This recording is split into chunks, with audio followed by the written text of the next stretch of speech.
Okay, so we have most of the folks that registered. So I just wanted to start out with an actual video and say hello and welcome. Thank you everyone for joining this webinar about Caterpillar's Count, our citizen science project, monitoring foliage arthropods and arthropod phenology. So for those who may have joined a little bit later, I was just mentioning that we have a page of linked to an agenda and a bunch of useful links that you can follow up later on. I'm going to get to that in just a moment. But I wanted to make sure you got a chance to see who is talking at you here as we get going. Now I'm going to try to I'd like to say right now, I'm going to try to keep an eye on the chat. Oh, the link's not working. I'm sorry. Interesting. Great, thank you. See, good. You're already using the chat. Everyone's becoming a Zoom expert now. It is. You guys were right. We need to.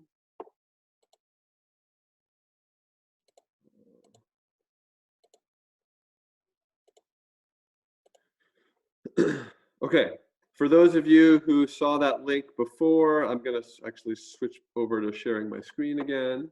But try it again and let me know in the chat if you're able to access it now. And let me share my screen. Okay, so for those of you who are joining later, all good, great, thank you, Danielle. So there's the link. It's a tinyurl.com/CC webinar 2020. And mainly that'll just be for your reference later on as sort of a one-stop shop for some useful links, in addition to the website itself, which I'll be introducing you to. So, you know, I want to start just by giving you background and understanding about why the citizen science project exists, why we started Caterpillar's Count in the first place. And really, it's in the context of ecology and ecosystems and the impacts of global change, which may take a number of different forms. So obviously, warming, urbanization, habitat change, etc. And one of the most important elements in an ecosystem, or one of the most important groups, are insects. They serve a lot of different roles in ecosystems as herbivores, predators, decomposers, pollinators, etc.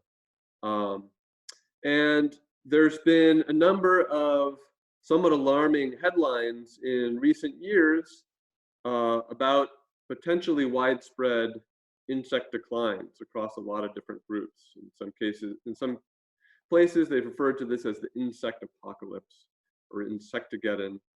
But basically, from a number of different studies kind of scattered around the world and spanning different periods of time, there have been repeated documentations of declines in different insect groups. And I think there's still a lot of uncertainty about how widespread these declines are, how universal they are. Certainly, I don't think it's the case that insects are declining everywhere. Not all insect groups are declining. But we don't really have a great handle on sort of the specificity of those kinds of questions. What we do know, though, is that there are some alarming examples.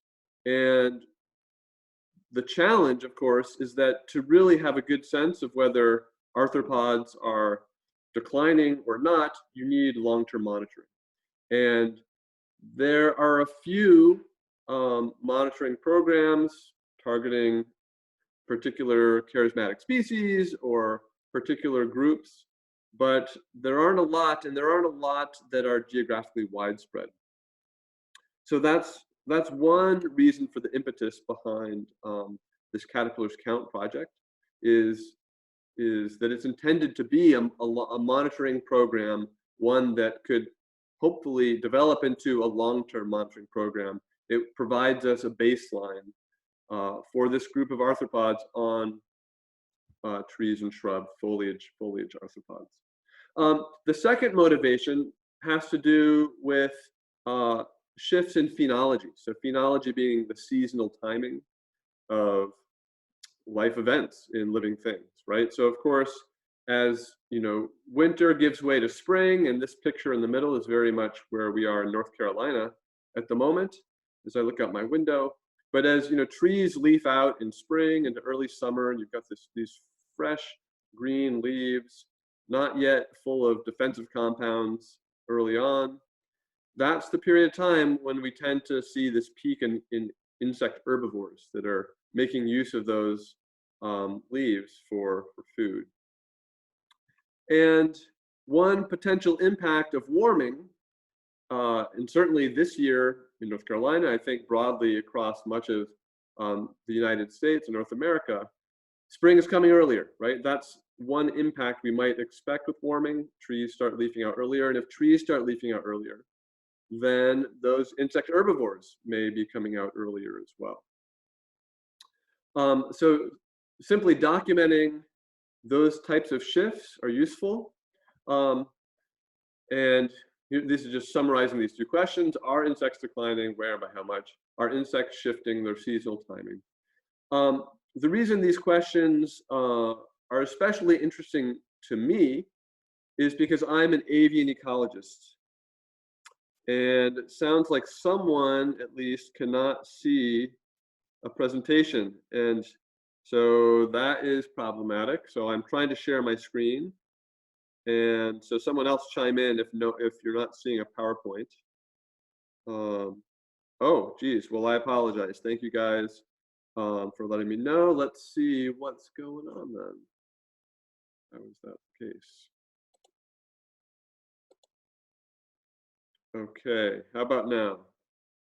No PowerPoint. You haven't missed too much yet.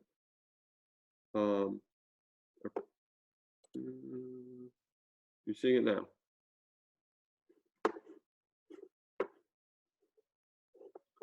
Frick is I. There we go. Okay, great. Thank you. Thank you. Terribly sorry. Right. So I had these little graphics of caterpillars shifting earlier. Okay. So, but the reason I'm especially interested in these patterns, what's happening with insects in both the amount of insects and the timing of insects, is because I'm a bird ecologist. And as a bird ecologist, insects are food. They're not for me, but for the birds, right? And so actually, you know, birds are a tremendous, provide a tremendous example of citizen science. And I'm sure many of you are familiar with this project eBird, where bird watchers from, you know, well, all over the world, really, they submit their observations, what they're seeing at any given point in time. And due to those observations, we get these really detailed animations like this one here that shows the distribution of this indigo bunting over the winter. And then animations now active. But we can kind of get a sense of exactly when a species is starting to occur in somewhere like North Carolina. I think it worked the first time. But in any case, this purple color just shoots across. Basically, in the next few weeks, we can expect to see these indigo buntings popping northward. And now, if you're a bird that winters in Central America or South America, and spring comes early where I am, say in North America or up in Massachusetts, and the insects come out earlier in a particular year, as a bird wintering much farther south, do you realize that? And if you don't realize that, is it possible that by the time you arrive in your breeding ground, migrating at what you think of as the typical right time, might you miss that big pulse of insect food resources? So that's the primary impetus for thinking about phenology and this potential for phenological mismatch. That is the idea that one trophic level, like birds, might be getting mismatched in the seasonal timing because they're not responding to the same degree to climate change as other trophic levels. So this project, that's where it started. We wanted to get a sense of those things, and so the basic unit of participation is basically examining a branch and recording what kinds of bugs you come across. And I'm going to talk in a lot more detail about how exactly we do that and how much detail we do that in. But basically, we want to look at lots of branches to get a picture of arthropod density at on any given date, and then we want to do that repeatedly over time so that we get a sense of that seasonal variation. So we have a mobile app, which I'll talk about. We have resources to help people learn to identify arthropods at the level that's required. We have some integration with iNaturalist, which is another citizen science platform for nature observations. Our website has data visualization tools for exploring the data that you collect yourself or that anyone has submitted to the project from around the world. Our project historically has focused on nature centers and schools, environmental education centers, zoos, places that get lots of visitors. I'll talk a little bit more about the reasons for that later, but absolutely this project can be adopted, especially in this crazy time that we're in right now, for interested families who just want to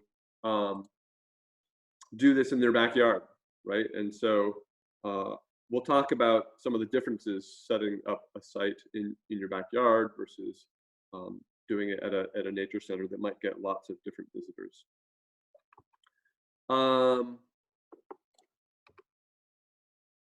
I'll talk a little bit about how, we have some links to various resources for educators, lesson plans, and things like that. A couple of them we've developed, but a lot of them we're just linking to other relevant material. And this could be done in a classroom, it could be done homeschooling, etc. So all of these pieces that I just kind of very briefly introduced you to, we're going to go into a little bit more depth today. And the main point of this webinar is to give you enough information that you can decide for yourself whether this might be something useful for you to try to do, either at your home or at a zoo or a nature center or something like that you work at. So I think the place to start, and I'll say I've built in some time for Q&A at the end for sure, but I will definitely take breaks along the way. If a question occurs to you, please type it in the chat for right now, and then I'll take little question breaks and I'll look through those questions that you happen to type down there. So I can imagine that the very first question that someone might have is, how do we do this? How is it set up in the first place? And there's actually two parts to that question, and one is sort of the digital process of setting up a site, and then the other is the on-the-ground process of setting up a site. So I'm actually going to close my email, and I'm going to first just show you the digital process. And the important thing for you to realize right now is that you don't require permission to create a cat. You don't need to email me and say, hey, I was thinking about doing this. Should I do it? Can I do it? Is it okay? Anyone can create a site, and it's as simple as this. Let me show you. So here's our website, caterpillarscount.unc.edu. I don't think I said what my name is. So I'm Alan Hurlbert, and I'm at the University of North Carolina. I'm a biologist, and so that works out well for the people who just joined in the last minute or two. Right, so I'm Alan. And you can email me at the email you'll see a link to later on. And also our email for the project is caterpillarscount@gmail. So the unc.edu link just reminded me that. So basically, anyone can create an account. You just use whatever email address you need. You'll set up a personal password. I think I'm already logged in, but once you've done that, once you've created a personal account, you just go here and you can create a new site. And it really just requires a tiny bit of information from you. First of all, you have to figure out what you want to call your site. So maybe you just want to do something in your backyard because you're planning on homeschooling some kids. And so I can call my site the Hurlburt Backyard or something like that. Something that's probably more descriptive than just my backyard, because of course there may be hundreds of sites. You want to make sure that your site name is actually distinctive. If you're actually an organization, like a botanical garden, a zoo, etc., then you can put that for the name. And of course, you might actually have an organizational URL to put in here. And just a one-sentence explanation of what your site is. That is in part, this site description is in part because people who are interested in participating in Caterpillars Count, but who don't want to set up a site themselves, they'll be able to browse a directory and they can look on a map, for example, and see other Caterpillars Count sites geographically near them. And then this description might just help them understand a little bit about what your site is. If you're a private, if you're just setting something up in your backyard, I'll show you this, I'll skip to it at the bottom. This little checkbox, if you uncheck it, you will not show up in that directory. So if it's just in your backyard, you probably don't want that box to be checked. But if you are trying to engage the public and you want people to find you, then you probably do want that to be checked. Okay, after describing your site, you need to show us where exactly you are. So you can zoom into a map here and just zoom in as close as if you can find the landmarks, etc. So you place that pin. Then you just need to decide, and you'll have more information on which to base this decision by the end of this webinar. But okay, how many survey plants, how many survey branches do you want to set up for your site? So a site consists of multiple survey branches. We'll talk more about why that is, but the minimum you can set up is 10 branches, and we can increase them in increments of 5. So some of our participating sites have only 10, some of them have as many as 60 or 80 survey branches. We'll talk more about how much effort does that take, how many should you do later on. The last thing to digitally set up your site is just to come up with a password. Now this is a site password, so this is separate from the password you would set up when you create your personal Caterpillars Count account.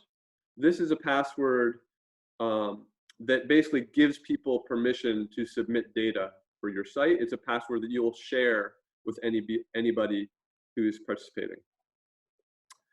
So that's all the information. You fill out this, you find it on the map, you choose a number of survey branches, set a password, create site, and that site now exists in our database. So that's the digital piece. And as I said, you don't need to ask permission for that. If we skip back to our presentation,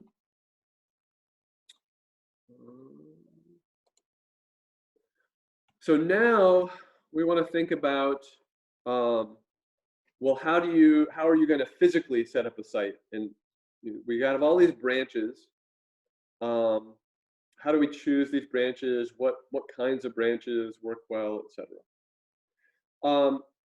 So first, I mentioned that this project was sort of born from the perspective of an avian ecologist, thinking about forest birds and thinking about how much bird food is out there. And for that reason, we're primarily focused on woody vegetation. So this isn't a project to do in your garden. or in a meadow, we want survey branches of trees and shrubs. Obviously, these are going to have to be trees or shrubs that are down at eye level, so branches that you can reach. And I guess the only other requirement is that the average leaf size on a branch is about 2 inches, 5 centimeters, or 2 inches per leaf. And the main reason, I'll talk a little bit more about that protocol in a little bit, but one of our protocols is you examine a fixed number of leaves. And if the leaves are super tiny, then that, examining that fixed number of really tiny leaves is just kind of a small enough sample effort that doesn't necessarily tell us very much. So that's why we have sort of that minimum leaf size. But most forest trees and shrubs fall into that category. Now, I mentioned that you need to set up a site with at least 10 survey branches, and you saw that when we create a site, you can choose some number that's a multiple of 5. And from this figure right here, you can see we have these little tree icons, and we can see these are kind of representing clusters of survey branches in these groups of 5. So each of these groups we refer to as a survey circle. So a circle is simply a group of 5 branches, and the color coding doesn't matter so much, but we have it on our labels just to kind of to know that if we're walking around in the forest and we see our tags, we know, oh, this branch here is yellow, and that's the only yellow survey in this cluster, and it doesn't belong to this cluster over here if we're sort of walking between those. Let me first talk about setting up a site at a nature center where you're more likely to be trying to engage volunteers, local citizens interested in participating in a citizen science project. Of course, this site setup and the layout of these survey branches, although I can draw them and make diagrams in these nice, neat, perfectly arrayed, X's or crosses, we're really at the mercy of where there is vegetation to begin with at your site. So first, let me just say, most sites do not look exactly like this, but it's sort of the idealized distribution.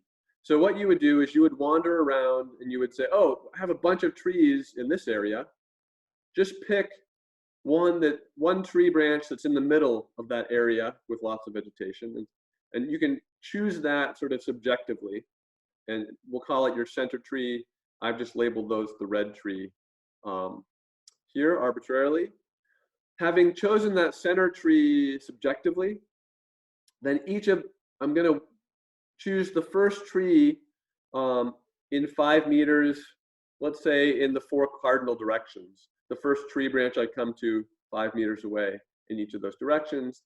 And so those get chosen in a more standardized fashion. And the main reason we do that, or we try to do that when we have the choice, is because we don't want to have all of our trees be selected subjectively.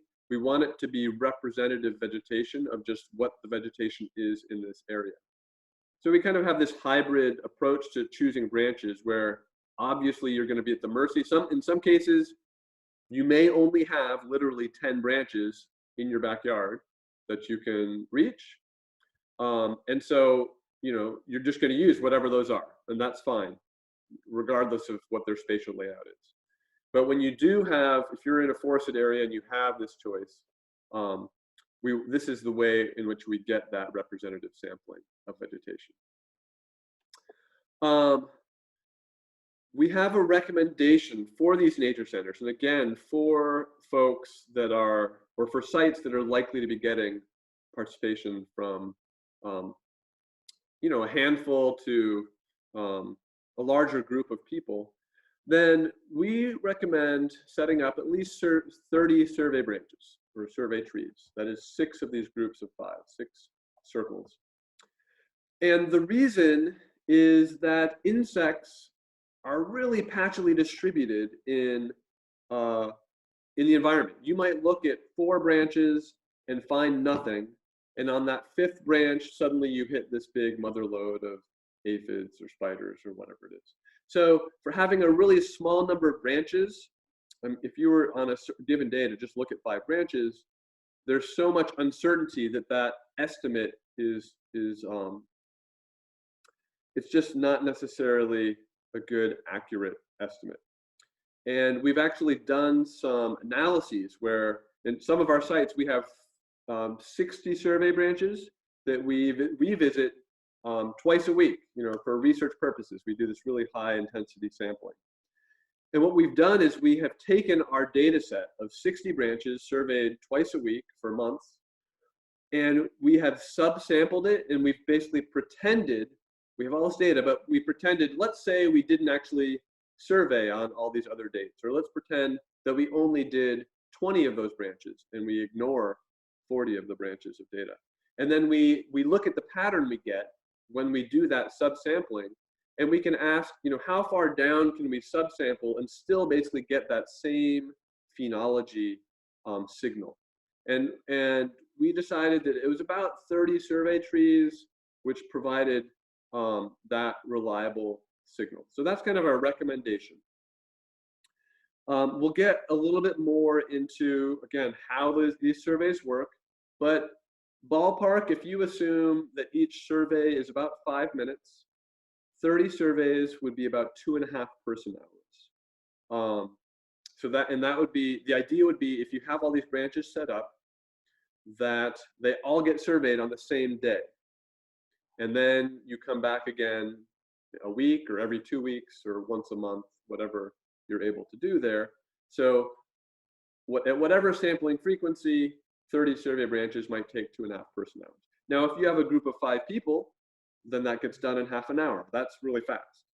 If you only have one person, say one citizen science intern dedicated to the project, then that's a larger commitment of that person's time. So certainly, you choose how many survey branches. You can set up a survey site with just 10, as I mentioned. I'm just providing you with the reasons for our suggestion, but you are operating under your own constraints, so you can make that decision. The other point to make, because this is a phenology project, again, I sort of alluded to it, but we would love to get that data at some regular intervals, whether that's weekly or bi-weekly, once a month. That would be fantastic. Again, there's no permission. You don't need to say, hey, I really want to set this up and try it out, but I can't really commit to doing it more than 2 times. There's no permission from us. So it's totally up to you. You can create a site and you can just do surveys on one day and never hit it again. And that's what you did. That's totally fine. That data from that one day will come into our data set. If you are particularly interested in phenology, we certainly are interested in using your data to answer questions about phenology. Then, again, our recommendation would be, from a bird ecology perspective, that critical window is that period from leaf on, and obviously that depends on where you are in the continent, but maybe sometime in May or even April, but through July. That really spans the bird breeding season, the period when these migrants have young in the nest, that they're really relying on this peak of insect food in the canopy and in the shrubs and the shrub layer to successfully raise those young. And so that's kind of what we would like to see. But again, if you only do it one time, that's totally fine. You don't need to check with us about that. Now, how is this different in your home or backyard? Well, in your home or backyard, if it's just one person or one family or one kid trying to do this project, we don't expect, A, most yards probably aren't big enough to have that many branches, but B, if it's really all falling on one person for a school project or something like that, then it's totally fine to scale down to that minimum. And add more survey branches if you are capable, but 10 would be fine. And I just wanted to re-emphasize that if it's in your backyard in particular, don't really worry about this spatial layout. You'll select 10 branches, you'll find whatever 10 branches you can find in whatever layout they occur in will work. And again, frequency now, pre-coronavirus times, it was sort of, it would be expecting a lot for one particular family to devote or be interested in devoting 2 hours a week to this kind of project. But now that may be changing in the sense that some people are actually looking for activities to engage in regularly. And so my hope is that this project can fill a need in that regard, and that interested people can get involved and would be interested in getting involved and getting a better sense of what's in their own backyard. So that is the basics of site setup. So let me take a quick break here and see if anybody has any questions about the spatial layout of a site. And you're welcome to unmute yourself and ask it verbally, or you can type it in the chat.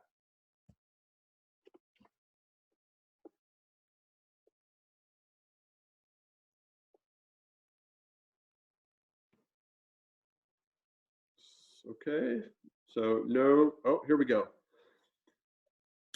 When surveying a backyard, do the 10 branches need to be on 10 individual plants? That's a really great question. So I would say ideally, each of the branches is on a different tree or shrub. In some cases, we certainly have sites where so if you have the option, if you have the availability of branches, then that would be greatly preferred. We certainly do have some sites, even with large trees, where there's this pretty large tree and it has swooping branches that are, effectively, they're almost 10 meters apart because one's on one side of the crown drooping down and one's on the other side. And so certainly we do put surveys on the same tree, on different branches of the same tree. You could, and if you're very limited in your backyard and you need to do that to get to 10, then I would say that's okay. Second question, is sparse vegetation okay? Landscaping trees in an otherwise open field. And that is okay. Landscaping trees in an otherwise open field. We have some sites that are like that. And again, that just might mean that your trees are going to be farther apart from each other.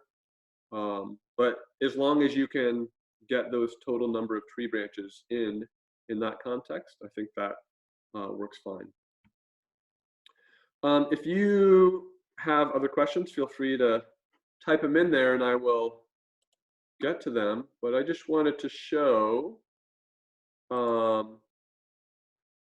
once you've created that site and you've entered this information here, you can then go, when you're logged in, you can go to Manage My Sites.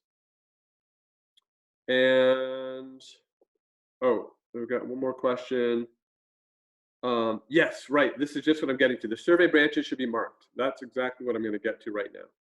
So when you go into this Manage My Sites page, what you'll see is listed at the top, you'll just see your site listed. There may be some instances where if you're working at a nature center and you have a couple, you might actually want to set up multiple sites, and then in which case both of them would show up. So whichever sites you're a manager of. Now what you see in this view is just kind of an at-a-glance picture of survey effort, how many surveys have been done in these different weeks of the year. And what you want to see, this is a site, this is Acadia National Park up in Maine, where they've been participating for a couple years now. And you want to see this consistent survey effort, basically 20 surveys. They've done them every week or every week over this period of time. In other places, so Appalachian State University, you know, there it's a course, and of course it depends on when they're doing this in the semester, when surveys are getting done. But this is kind of just for you as a site manager. If you are tasking volunteers to go out and do this, you're not doing it yourself, but you can just look on this page and get a sense of whether those surveys are getting done and whether people are forgetting surveys or doing it regularly. But getting to the survey tags, right? So I mentioned you're going to walk around your backyard or your nature center and choose branches. Like, oh, this is a good branch. It's got good leaves. It's got plenty of leaves on it. I can reach the branch and look at it. So you're going to want to mark that because you're going to want to revisit that same branch over and over. And so, oops. So your site, we'll just do this for Acadia since it's the first one that shows up for me. You'll only see your site listed here. This print tags button will automatically create a bunch of tags to hang on those branches. And you'll see that each one of these rectangles has this big 3-letter code. So when you create a new site in our database, it's going to assign you a set of unique 3-letter codes. And each 3-letter code, it's unique to your branch, to a particular branch. None of these codes are repeated. And we'll get to how those codes are being used for data entry in a moment. But basically, so the tag it comes with the site name, which survey circle or group, and then each circle has its 5 colors of tags, right, with their 5 different codes. Now here you can see these tags actually have a species name. So it's this first survey branch is on American mountain ash, and this one is on a viburnum. That's not gonna, obviously, someone at some point needs to enter that information. So that'll be a task for you. If you don't do that, that's fine. That plant information just won't be included in our database. But hopefully you're able to do that. That's a whole other project if you're not already good at identifying plants. But in that manage my sites tool, let me go back. So this edit survey plants button, again, I gotta select my site. Edit survey plants is where I can fill that information in. So if I click on circle 1, it shows me VQB. So when you first set up your site, these plant species fields will all be blank, but right, you can type in here and it will autofill, and hopefully it has the most common tree species. And I don't want to change, of course, the name of their tree species, but basically, so once you've identified like, oh, these branches are going to be in circle 1, and these branches are in circle 2, you can walk around, and you can actually do this with a phone, assuming you have cell coverage. You can do this in the app. You can enter the tree species in the field as you go. Like, okay, this is going to be branch BQG. It's a red maple. This is going to be BQH, etc. Once you've typed them in here and you've hit save, that's when they'll show up on your plant tags. And then what I do with these plant tags, I'll just print these out, and they print double-sided. So the back of the tag has a little QR code, which just takes people to the website, and that's especially for nature centers and things like that, where visitors might run across these tags and not know what they're for. But so you print these out, you cut them out, and then we do kind of the poor man's lamination of just sticking these, folding them within double-sided, or folding them within clear packing tape. So we fold packing tape on both sides of that, and then we hang those from a branch with the twist ties. So that is how your branches get marked, so you know which branch you're at when you submit your data. The only other thing to show you here, again, this is probably most relevant for people at nature centers and zoos and so forth. Maybe you are making the the executive decision that, yes, we're going to participate in Caterpillar's count, but someone else is going to carry out the day-to-day operation, or is going to be responsible for checking data and things like that, you can add other people. This oversee managers button basically allows me to add anyone else to the project who has kind of administrative privileges and things like that. And so as long as they have already taken the step of creating a Caterpillar's Count account, then if you use the email that they created their account with, you can add them here and they'll appear. And so then they can, you know, manage passwords and manage site information online, that sort of thing.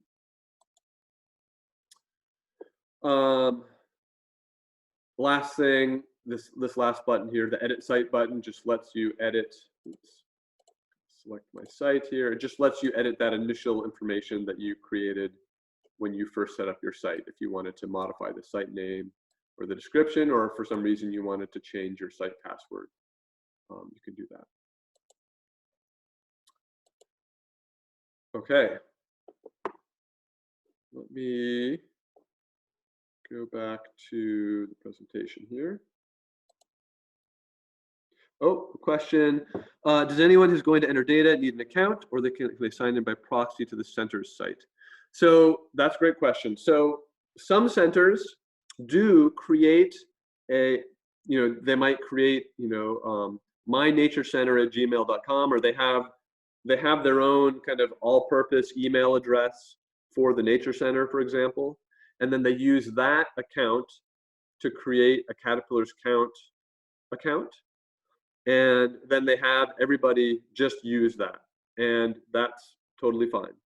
And that, in fact, might work well if you have, you know, in some locations, you may be getting a different set of volunteers. You know, if you have a weekly citizen science day every Saturday, and it's a different set of visitors every week, then yeah, you may not want to have them create their own Caterpillar's Count account and download the app on their phone and stuff like that if they don't have to. So if you have a device for them to use, or just a generic sign-in, then absolutely they can do that. And we'll go through a little bit more what that data entry process is in a moment here. That's a great question. This is just an example, again, for a nature center. This is the North Carolina Botanical Garden here in Chapel Hill.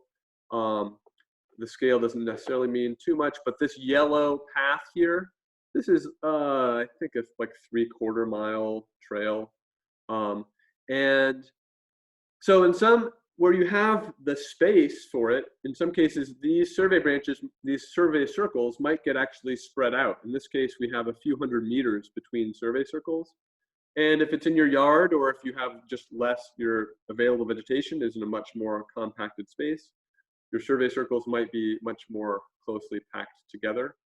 But again, each one of these red circles represents a set of 5 branches, more or less, laid out like this. And so we have them along this walk. We expect, you know, when people are doing surveys, that they're going to do this walking loop, and they're going to hit, you know, this one first, and then this one, etc. And so we've kind of designed that around an existing loop.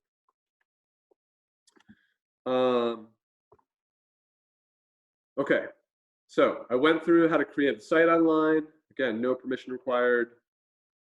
So let's talk about how these surveys work. And importantly, there are 2 different options for doing surveys. And you're going to decide, if you decide to do this project, you're going to decide which one of these works best for you and just stick with that. But let me talk about and describe both of them. So they're called the visual survey and the beat sheet survey. The visual survey is, this was actually developed by avian ecologists back in the early 1970s in New Hampshire, in Hubbard Brook, long-term ecological research site. And there they wanted kind of a quick standardized way to just get a sense of bug density. And they said, let's just look at a branch. We need to standardize how much of a branch we're going to look at. So we'll look at an area of a branch of exactly 50 leaves. And I'm actually going to switch over to my video here. So hopefully everyone can see me. And so, and I happen to have a nice fake tree with me right here. This is going to be my survey branch. So my survey branch, I've got this little tag hanging from it with its 3-letter code. It's laminated in the packing tape. But basically, because I want to make sure I'm more or less covering the same amount of area from week to week, I'm going to just fix that number of 50 leaves and just look at all of the foliage itself and the twigs and petioles associated with those 50 leaves. Record all the bugs I find, identify them roughly to order, talk a little bit more about that.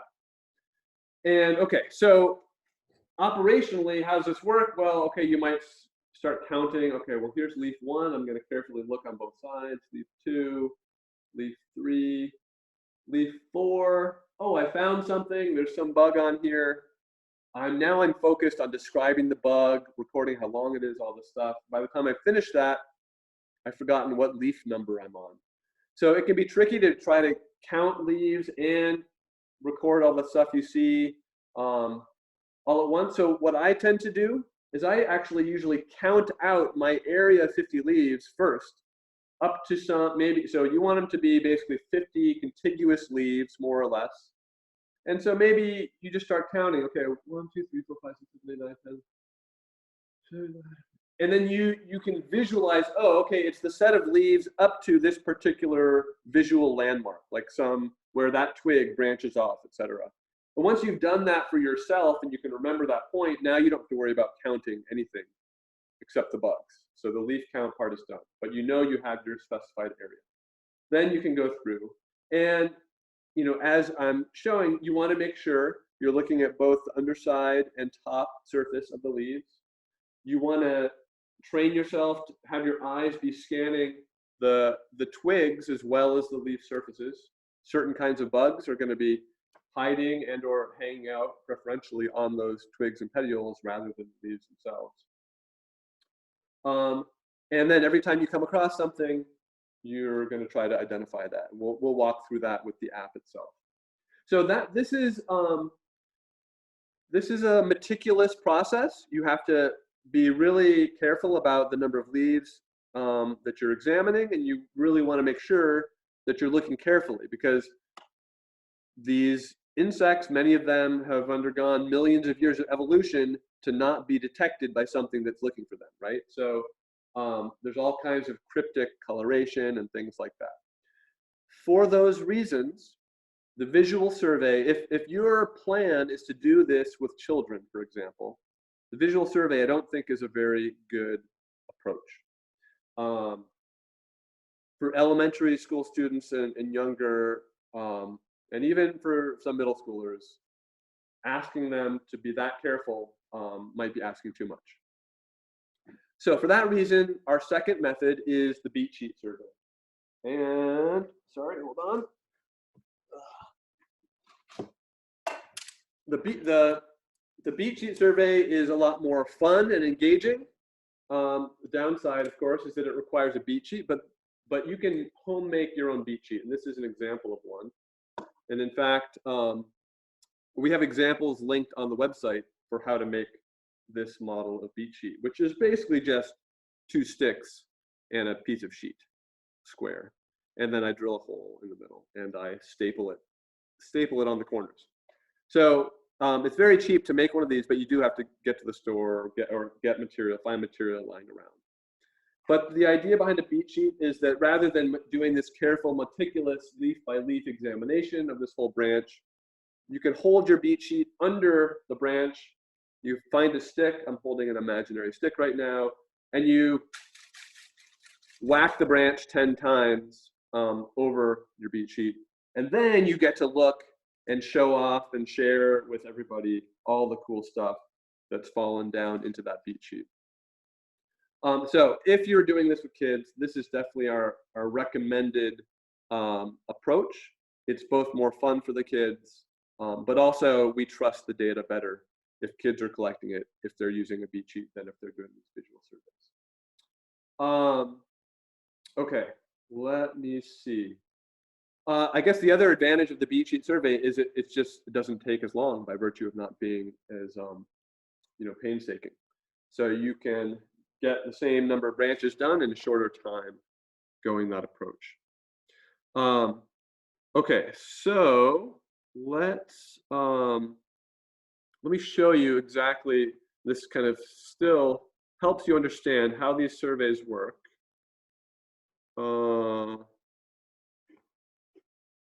Going to go back to sharing my screen.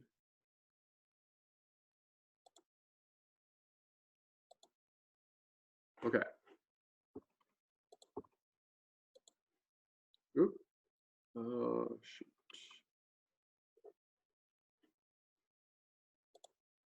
Okay. Back to the screen share.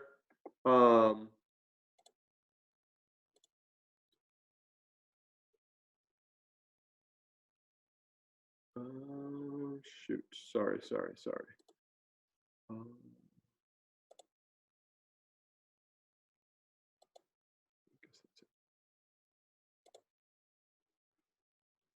Okay.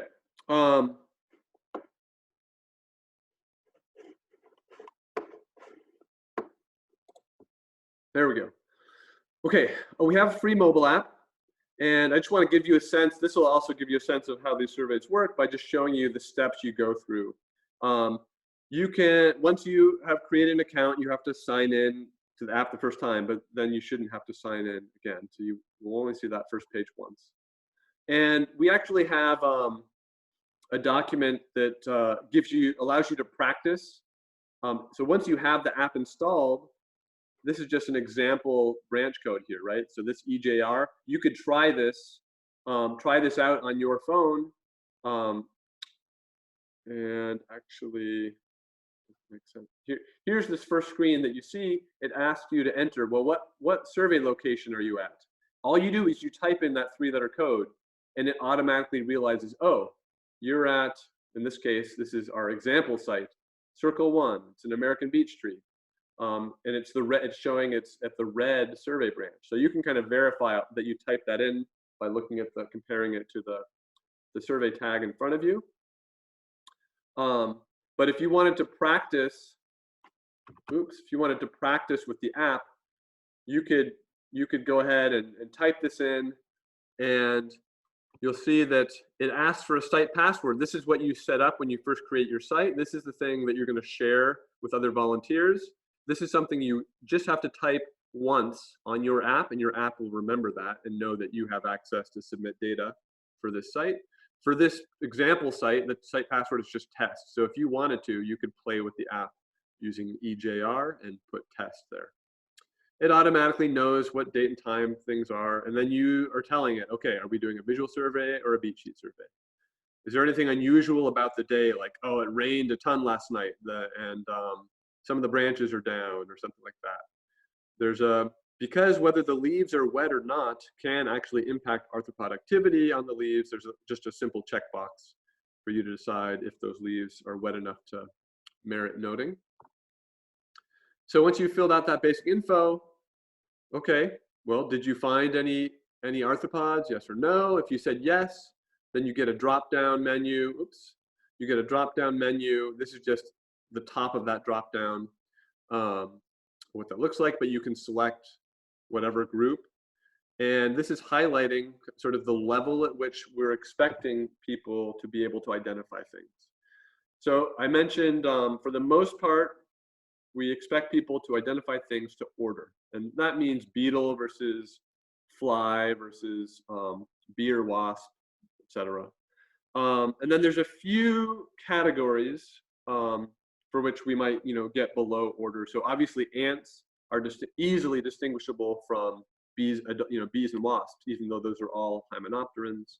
But so we separate those out. We separate caterpillars out from adult moths or butterflies because obviously those represent very different kinds of food items. So that's the level, and I'll show you some of the resources we have a little bit later in how we can help train people to identify things reliably to those groups.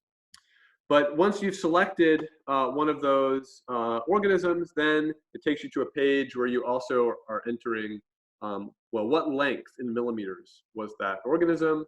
And once you've entered several things, I've kind of skipped, that's an intermediate page between the second and third pictures here. But then after you've entered a few things, here's kind of a summary of what we have so far. 4 ants that were each 3 millimeters long, and there was 1 ant that was 10 millimeters long. So for every arthropod type, size combination, that's going to be a distinct record, and there's going to be a count. And if you have, if you kept looking and you saw a second ant of 10 millimeters, you can increment that count here. You can delete these records. You can add more observations to this survey if you want to. But basically, once you've finished looking at all 50 leaves, then you have that complete set of arthropods that you've discovered on your branch. You continue, and then you need to record a few basic things about the branch itself. Now, if you have entered tree species, you know, at the outset when you were setting up your site, then this part will auto-populate. It'll remember that. It knows, oh, you're at branch CKX. Oh, that's a sugar maple. So that'll fill in. You don't have to type anything. If you're doing a visual survey, then the protocol is you look at 50 leaves. So this will say 50, and you won't be able to edit that. If you're doing a beat sheet survey, then what we want you to enter here is the number of leaves that was basically poised above the beat sheet when the way you were holding that beat sheet. So how many leaves really was that beat sheet when you were whacking it? Was it really surveying? And so you can do a quick estimate. To the nearest 5 or 10 leaves is fine.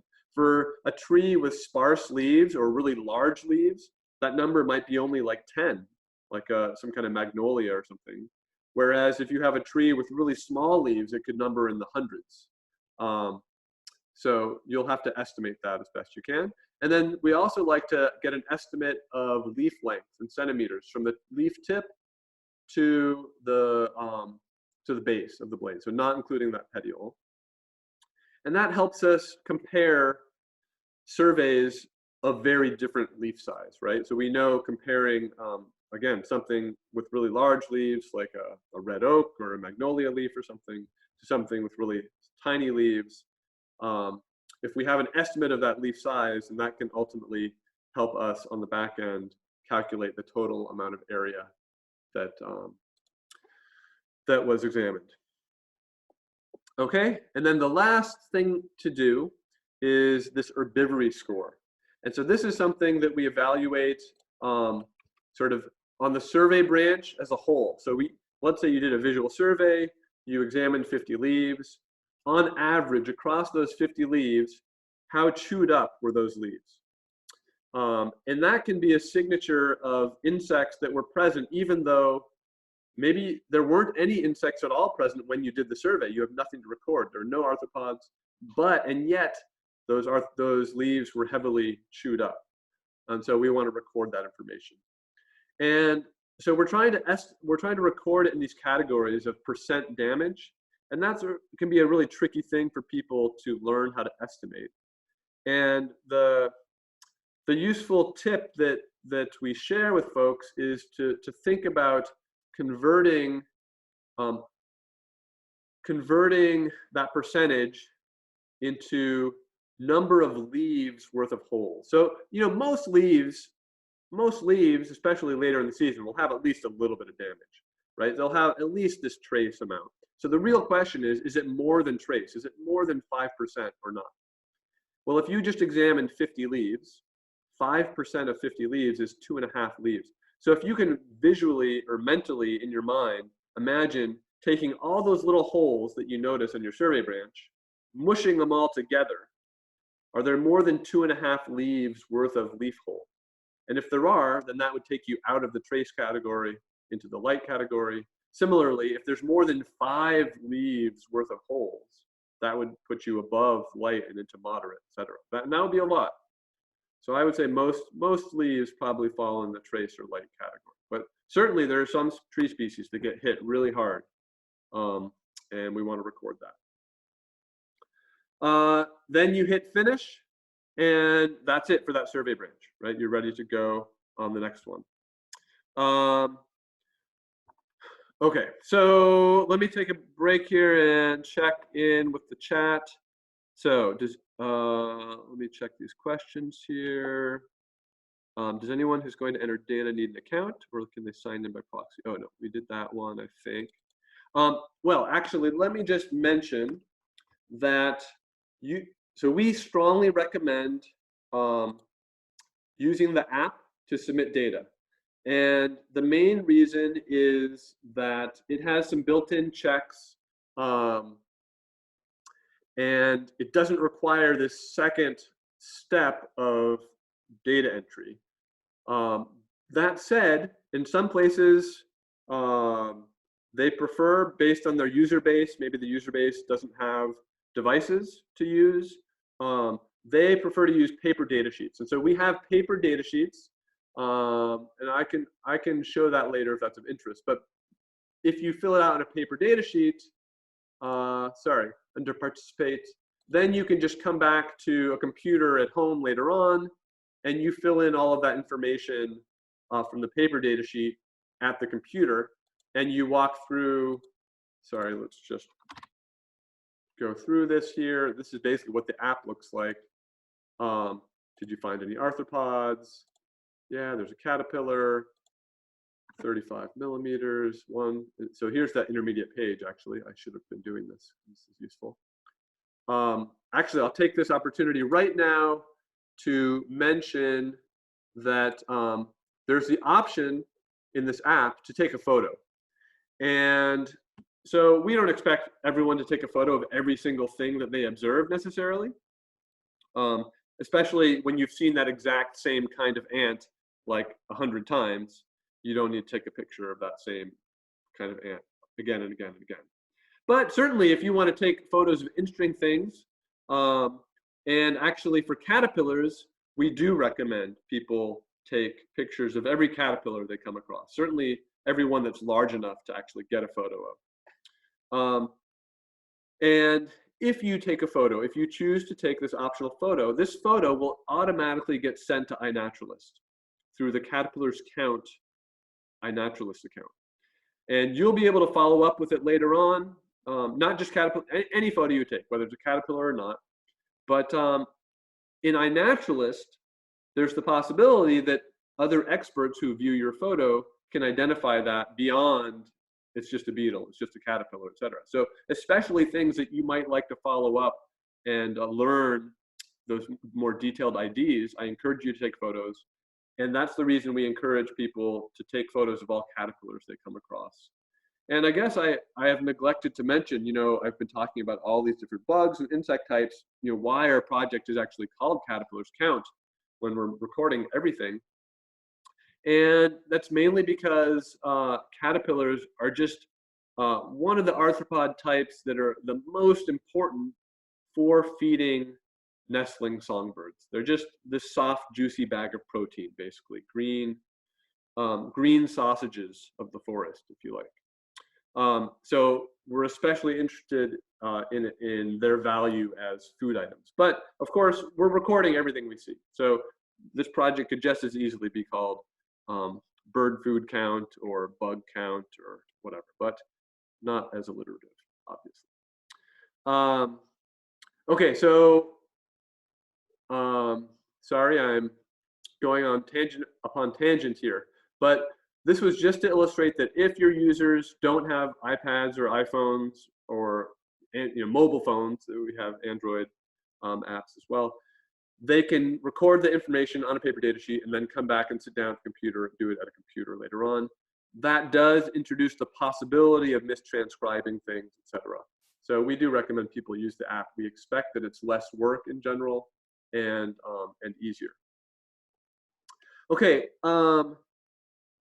sorry, double check the chat box here, which I can't see when I'm presenting, so I have to open it here. Okay, a question about resources for educators, a guide for Bibury levels.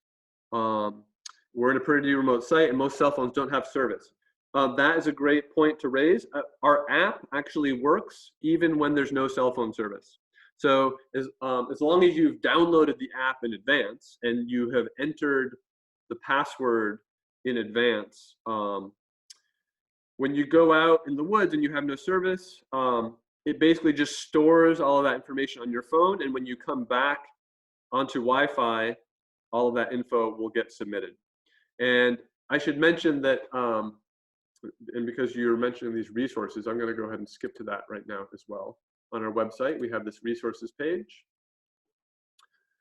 And basically any kind of guide or tip sheet, the paper data sheets, training materials, anything that's a PDF that you might want to download that might help you train other people or review the, how these things work, you can find on this resources page. And so we have, for example, in these mobile app instructions, it details how that how the app works without cell service. Again, you can test out the app and just play around with it and make sure that's true using this test branch. Here's a link to the paper data sheet. Here's a link to building a beat sheet, etc. So hopefully those resources are of use. I want to get to two things actually before we finish. One of them is how we can help train people to identify bugs. And so that's listed, well, we have some things that are useful for that on the resources page. So we have identification, like an identification page that has, this is a sheet that you could print out, a double-sided sheet. These are sort of some of the common groups that you might run across. It also, this sheet comes with a ruler, so that might help you in your estimates of arthropod length when you're doing these surveys. And on the back side, if you print this out two-sided, right, it gives you some tips for how to identify these different groups. So that's something you could have out in the field with you. If people know they're going to be participating in advance, we have this online photo ID quiz.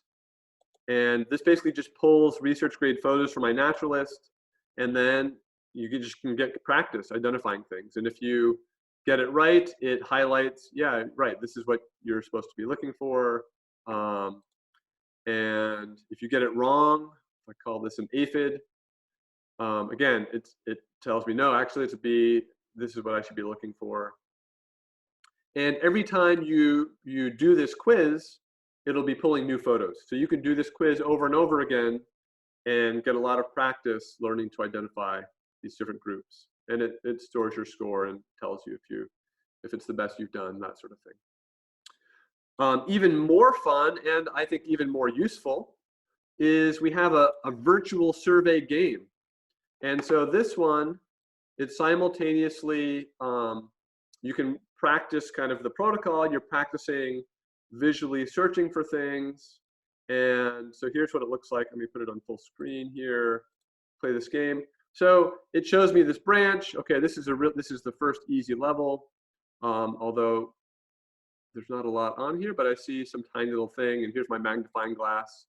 If I click on that, I can see that's a click beetle. I'm going to go select beetle, and I'm going to estimate its length, and it's giving me a ruler. Now this isn't real scale, but this is the scale for this branch, right? And so I can estimate how many millimeters this thing is. I'm going to go ahead and estimate 4 millimeters. It says, look, I successfully identified the group and the length. I got some points. It zooms me back out. Are there more bugs to find? It looks like there's a little aphid right there. I'm going to select aphid. Boy, that's maybe just 2 or 3. I call it 2, I guess. I should have gotten it wrong, but it tells you the real length if you get it wrong. And I don't know, on this, I don't see anything else on this branch. So I'm going to say I'm done. Next branch. Oh, I missed one. It's showing me I missed a little spider up there. I spotted 2 out of 3. And then each branch gets a little bit harder. So that first branch is always super easy. And so we're looking around for things here. But this is good at training your eyes, right, to look for some of these things might be more camouflaged than others. And then the next branch, you know, again, is much harder, right? So we got all these little blight dots, so it makes it very hard to pick out where there's an actual bug. So this is a quiz. I hope that it both helps people learn to practice their IDs, but also to estimate lengths and even just to practice searching for bugs on branches. Hopefully that is fun. Whether or not you participate in Caterpillar's Count, you can always just play that for fun. Okay, so those are some of those resources for learning ID skills. We have a few other links on this page as well, and for identifying, you know, what tree branches you have in your yard, that sort of thing. We have some links. Okay, the last thing I want to hit before sort of our final round of Q&A, and something I'm really proud of with the project, is the data visualization tools. And this is where, you know, if you're doing this with a class or as part of homeschooling, et cetera, this is where you can really get participants or students or kids really into sort of inquiry-based learning and learning to think about graphs and figures and data and kind of asking scientific questions. So I just clicked on this maps and graphs page. What it starts with actually at the top is neither a map nor a graph. It's just the overall project leaderboard. And what it starts with, it ranks sites based on the percentage of survey branches at that site that have ever found a caterpillar. That's our unit of currency around here. So it's this site in Massachusetts, Earthwise Aware at the Fells, that 37%, that's a ridiculously high percentage of survey branches with caterpillars. Most of our survey branches in North Carolina, we're down around closer to 10% of survey branches. So if you only set up 10 survey branches in your backyard, it might be that on a good day, you only see one caterpillar. And on many days, you will see no caterpillars if you only have 10 branches. It's another reason to set up more branches. But anyway, if you just want to get a sense of, oh, who's done the most surveys this year, no one's done any surveys yet, but you can kind of sort by these columns, et cetera. But the data visualization, it really begins a little bit below that. So first we have a map. So if you create a site, your site will show up on this map. And by default, it is going to show you in that green color ramp, which we, I think, still need to revise. It's showing which sites have a high percentage of surveys with caterpillars in the light, bright green, and then in which sites have a low proportion of caterpillars on their survey branches, based on all the surveys ever done at that dot on the map. Now we can, that's the default, what it's going to show you, but you can visualize whichever arthropod group you want. Maybe you want to look at all arthropods together, or zero in on grasshoppers and crickets, for example. And maybe you only want grasshoppers and crickets that happen to be on, I don't know, red maple, say. So you can zero in on a particular tree species. If we apply that filter, then it will rebuild the map here. It's taking a second. And what we see, okay, first of all, a lot of these points turned gray because either they didn't have any red maple, or they didn't have any grasshoppers or crickets, or they didn't have any grasshoppers or crickets on red maple. So there's fewer sites, but the sites that did have those combination of things, we can see that variation, and we can download the data. So clicking that download button, if you wanted to do some analysis with a class or with some students, higher level students maybe, some data analysis, you can download the actual values underlying this map. Now, of course, you might be especially interested in just knowing, well, what's going on at my site? I submitted all this data, and I want to see I want to know the phenology, right? So here I'm zooming into one of our local sites, the NC Botanical Garden. When you click on a dot on the map, and of course you can click on anyone's dot, you can evaluate data from any place. We see a leaderboard just for that location.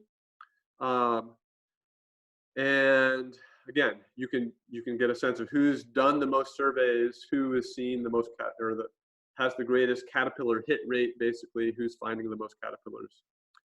But the real data visualization comes in down here. So at the North Carolina Botanical Garden, in 2019, so it's automatically defaulting to the last year that there was data. This was the pattern of caterpillar phenology. So there was kind of an early peak in mid-late May, dropped off, and then in June it started rising again. These little dips, little ups and downs before starting to drop off in July.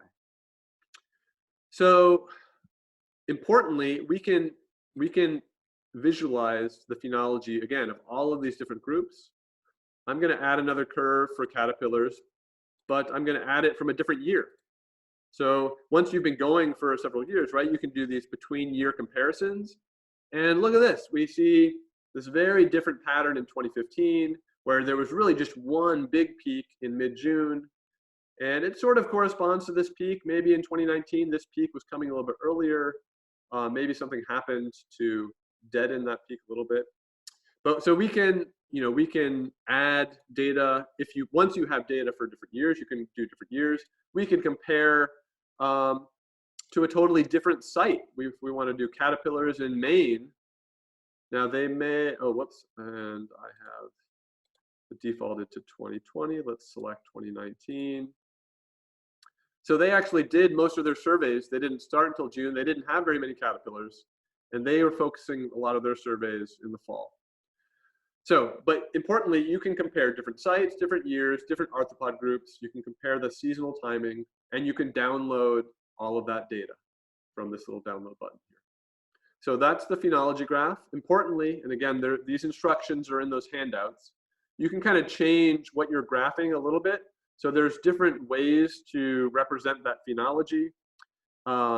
So because you're recording the length estimates, we can convert those length estimates into biomass. And it looks like there's some crazy outlier, which is scaling things in Acadia in that year. But if I delete that, we can see kind of the biomass patterns instead of the percent of survey branches with a given arthropod type. So that's the phenology graphing. And then the final data visualization we have is composition, which illustrates what types of arthropods are you finding at your site. And so we have this color code and we can hover over it. So we see ants make up about 14%. These caterpillars, which are in that bright pink, are only 4% of all the arthropods. But again, we might want to break this down and understand, well, in our case, we've been surveying for many years at North Carolina Botanical Garden. How much is that changing from one year to the next? Oh, it looks like not really too much, except in 1 year where we had this outbreak of beach blight aphids, which is this gray color, in 2018. But otherwise, the other years all look pretty similar. Or we might instead want to break it down. Let me zoom in my screen here so you can see this. Now every column is a different tree species and how many branches of that tree species I have at that site. And we can see, oh, maybe there's some interesting differences in what kinds of bugs you find on what kinds of plants. Again, we can download all that data. And lastly, let's see, site, we can compare from one site to the next. So if I, so I'm adding another site. Caw Interpretive Center is down in South Carolina near Charleston, and we can compare how different the arthropod composition is between my site and their site. So again, on our resources page, we have kind of the tips for and more detailed instructions for exploring those data. And we also have this lastly in this learn page, on this for educators page, like activities you could do. This would be more middle, high school aged folks. Find it. I guess it's technically in our for educators resources here. So this inquiry-based learning, I have it here listed as middle school through college, really. You can kind of, this is the kind of thing where you can ask students to come up with their own questions, right? And so the older the students are, the more sophisticated those questions might be. But these are some example activities that you could do. So this one in particular is using our data visualization tools. This is another one very directly related to our project. And some of these other ones are lesson plans and activities that other folks have come up with. But these are all linked on our page here on For Educators. And what was the other thing? The last thing to mention, I guess, if you're looking for things to do at home, again, learn For Educators.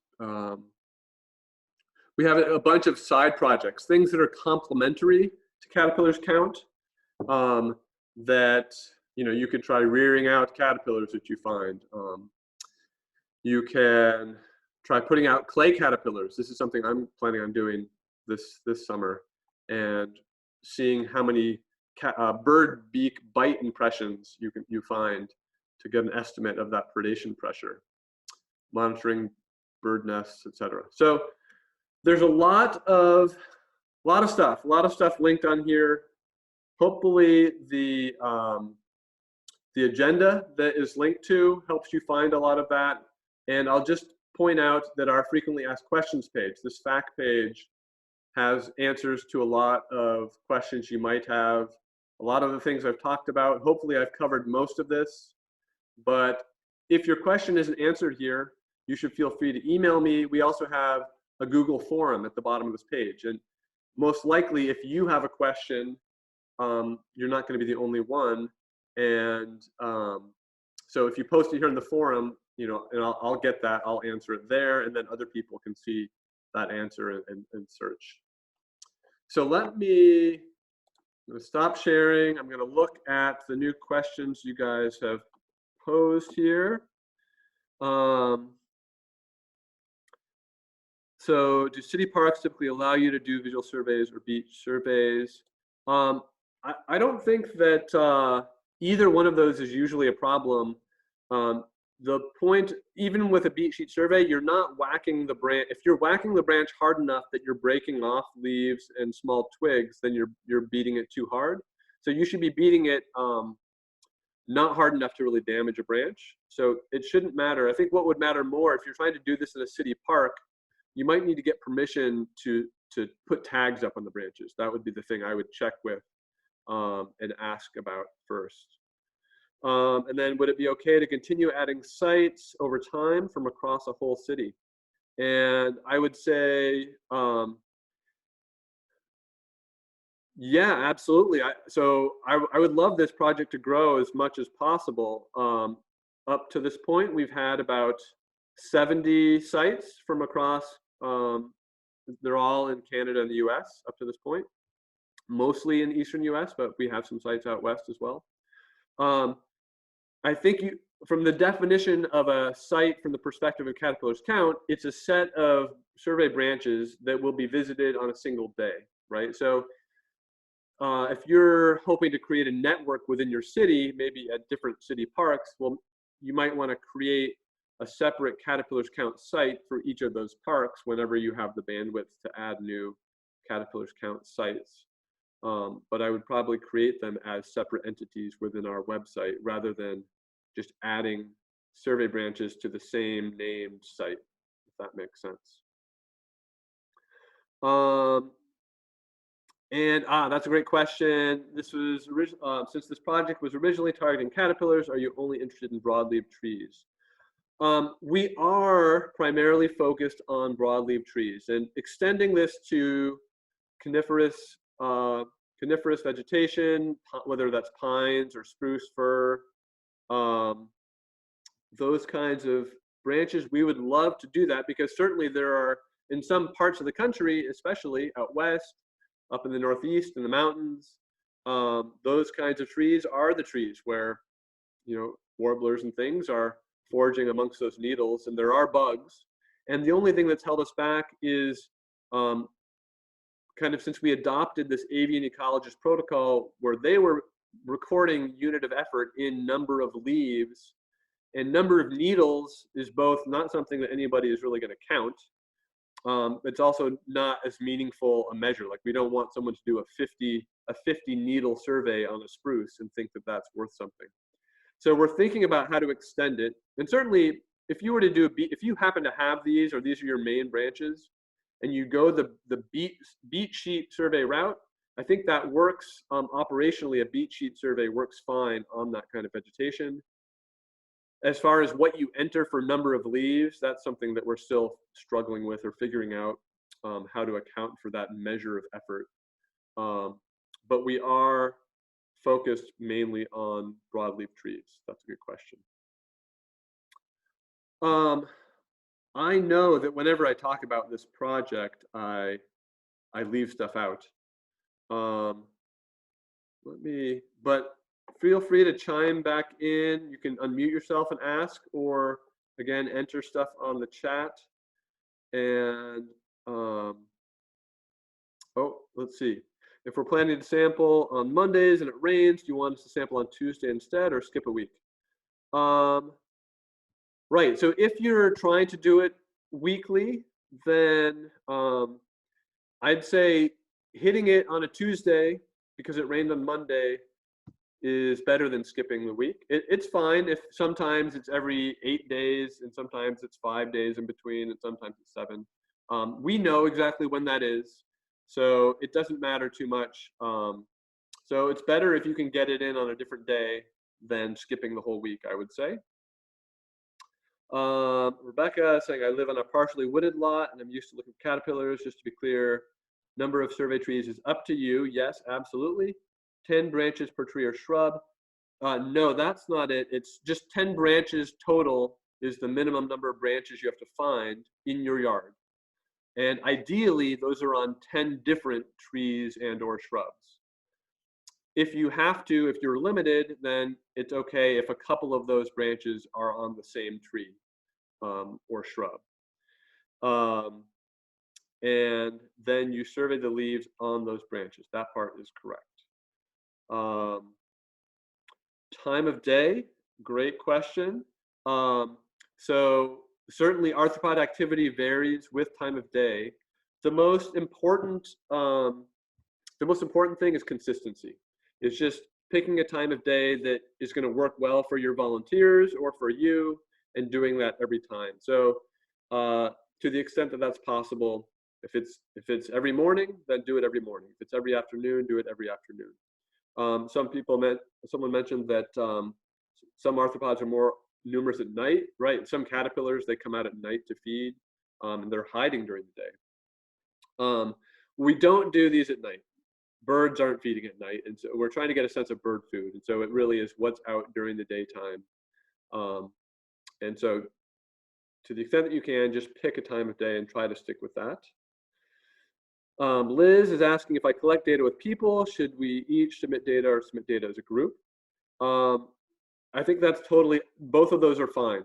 And it kind of just depends on what's easiest. If you have a group of people and they're all really into it, then, and they want to be on the leaderboard and out and show, look, I've found more caterpillars than you have, etc., then they'll want to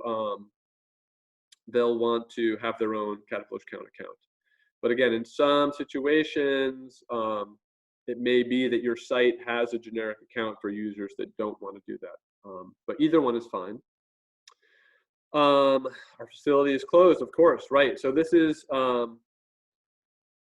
this is a crazy year, obviously, right? And we set up these webinars before this took off, and we realized how much was going to be shut down, etc. If you're at a nature center or a zoo, you do not have people coming by. And so for the foreseeable future, you won't be doing this maybe, or maybe one person who's able to go on the grounds wants to get it set up, but you're not going to be doing it regularly yet. That's totally fine. Maybe you don't end up doing this until next year, but at least you kind of have a sense of how it would work. So begin sampling whenever you can begin sampling. In many cases, for many sites, we won't have a full phenology picture, and that's okay. That's still, in some ways, it might be a good pilot year for you to just become familiar with the protocol and see how it works and see what its potential is. and what the workload of it is as well. And yeah, there's the second part of the question is, I understand you're still interested in data even if it does not cover the whole season, correct? And here's the part where I make clear that this project, it has, there's two sides to it. There's the research side, and of course I created this project with a research question in mind. And there's the citizen scientist side. And there are all kinds of ways to participate in this project, which won't help me answer my research questions, but which will engage you all or your participants or your kids or whatever. That's great. If people are participating in a way that doesn't necessarily collect the phenology data we're going to collect, then that's fine, as long as you're getting something out of it the way you're using it. We're happy, we're excited for you to be able to do that. So I'm happy to hang on here if people have other questions. I know it's 2:30 and people may have to leave, but if you don't come up with a question now, but you think of one later, again, feel free to email caterpillarscount@gmail.com. And just explore those resources. Set up a site in your backyard while you're on lockdown. Test it out. And yeah, we're here for you if you have any questions.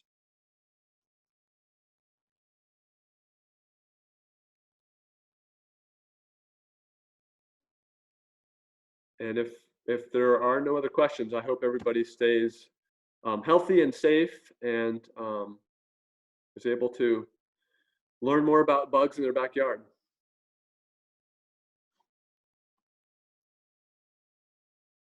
All right, thanks for stopping by.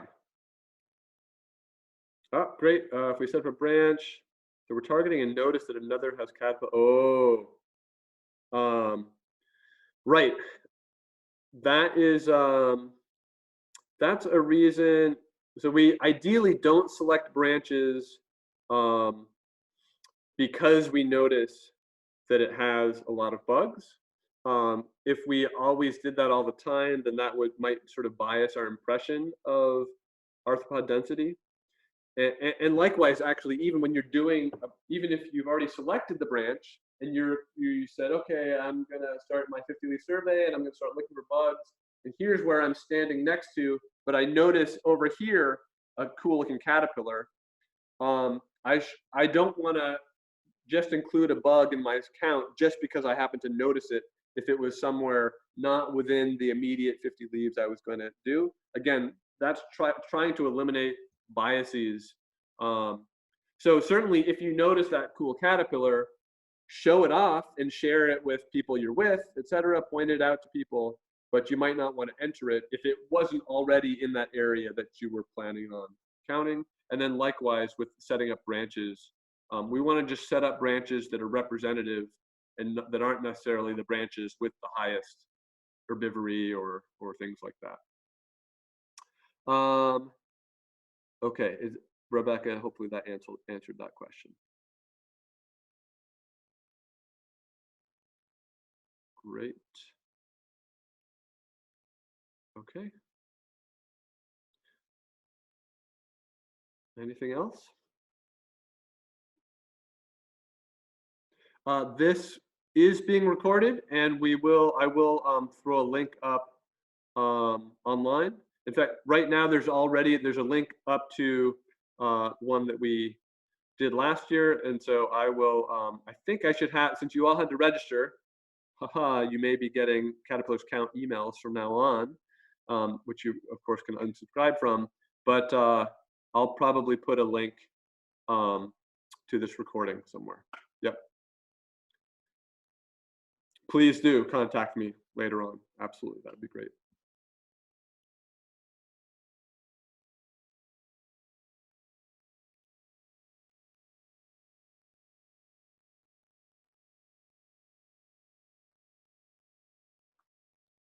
All right. Well, if that's it, thanks everybody, and I hope to be in touch with some of you later. Okay, bye. Bye.